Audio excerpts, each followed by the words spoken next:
రాష్ట్రం అంతా ఒక ఎత్తు, విశాఖపట్నం ఇంకొక ఎత్తు.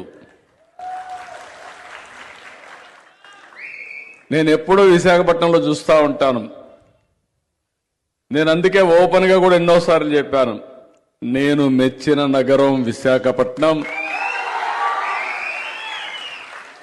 మంచి వాళ్ళు ఉండే నగరం విశాఖపట్నం. మంచి వాళ్ళు అందరూ ఉన్నారు కానీ మంచిలో ఎక్కువ మంది మంచి వాళ్ళు ఉండే నగరం విశాఖపట్నం. ఒక్క ఉద్దు అంత మునుపు కూడా ఎప్పుడూ తెలుగుదేశం పార్టీకి కంచు కోట.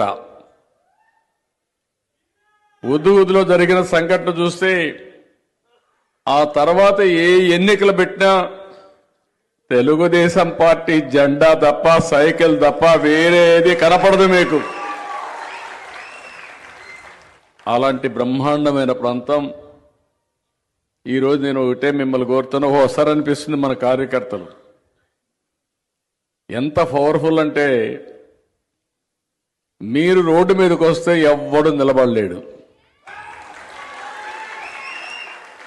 అప్పుడప్పుడు నేను అధికారంలోకి వచ్చిన తర్వాత ఏదో రాష్ట్రాన్ని బాగు చేసేయాలని రాత్రింబగళ్ళు ఒక అబ్సెషన్తో పనిచేయడం మొదలుపెట్టినప్పుడు మీలో అలకొస్తుంది.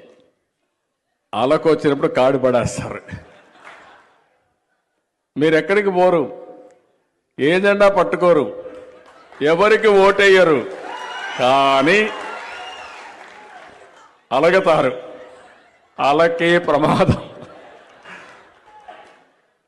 అందుకనే ఇప్పుడు నేను ఒకటి అనుకున్నాను, ఇంకా భవిష్యత్తులో మీరు అలిగే పరిస్థితి రాదు, మనం ఓడిపోయే పరిస్థితి కూడా రాదు.